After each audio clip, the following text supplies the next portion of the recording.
علیکم. دستار حفظ کی ہے بڑی شان دیکھیے، دلہا بنے حافظ قرآن دیکھیے. دستار حفظ کی ہے بڑی شان دیکھیے، دلہا بنے حافظ قرآن دیکھیے. حافظ کی کیا انوکھی ہے شان دیکھیے، حافظ کی کیا انوکھی ہے شان دیکھیے.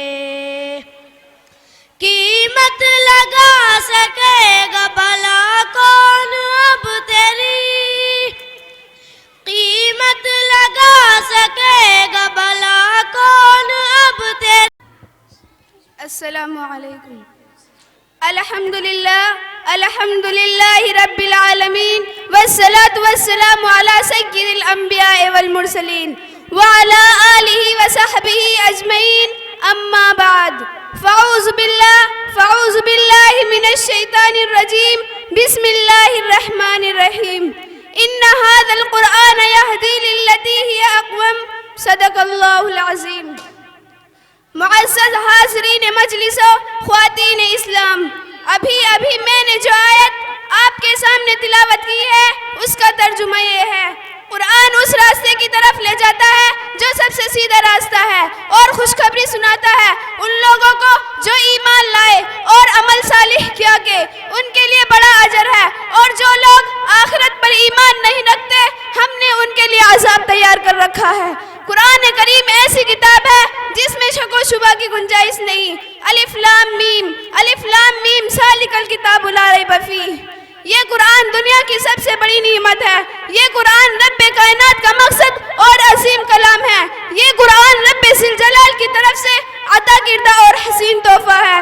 اس قرآن نے 23 سال کی قلیل مدت میں وہ عظیم انقلاب برپا کر دیا کہ بڑے بڑے فصاح و بلاغہ شعراء حیران رہ گئے.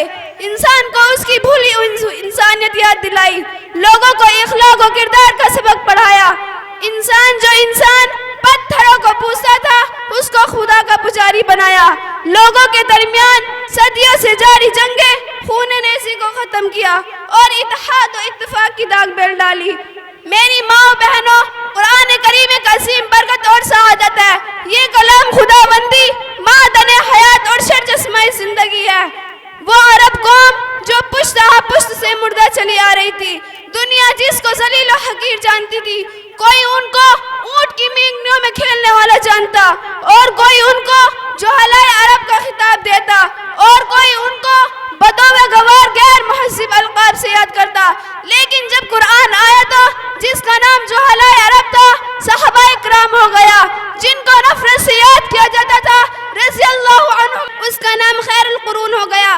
وہ مردہ قوم جو کروٹ نہیں لے سکتی تھی، طاقت و قوت سے ایسی بھرپور ہوئی کہ جلد ہی قیصر و کسریٰ کے غرور کو خاک میں ملا دیا، بڑی سلطنتوں اور حکومتوں کو تختہ پلٹ دیا.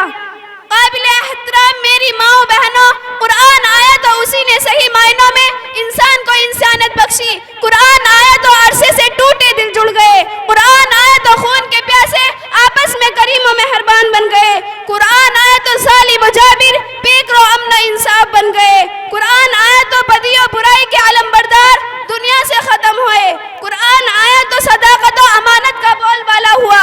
قرآن آیا تو عصمت و عفت اور شرافت کی قدر افزائی ہوئی.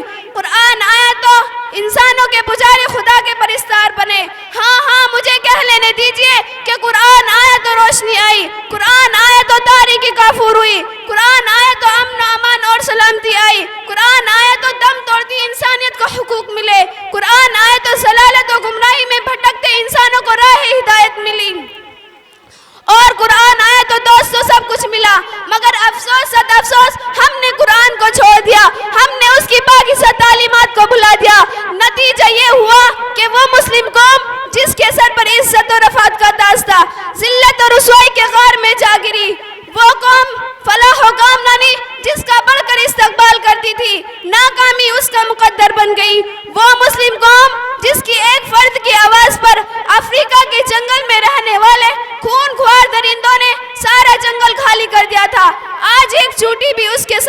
سننے کو تیار نہیں.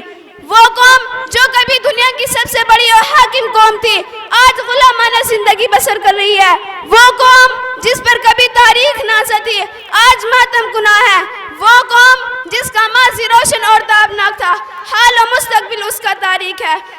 میری ماں بہنوں اور بزرگوں اٹھو اور سمجھو, ہوشیار ہو جاؤ, غفلت کے پردے چاک کر دو, قرآن سے وابستہ ہو جاؤ, قرآن کے نغموں سے اپنے گھروں کو معمور کر دو, قرآن کریم کی تعلیم جس طرح ممکن ہو تمام کرو, ورنہ یاد رکھو تاریخ ہمیں کبھی معاف نہیں کرے گی. مسلمانوں سنبھل جاؤ اگر نہ سنبھلے تو, مسلمانوں سنبھل جاؤ اگر نہ سنبھلے تو تاریخ تمہاری داستان بھی نہ رہے گی داستانوں میں. وآخر دعوانا ان الحمد للہ رب العالمین. السلام.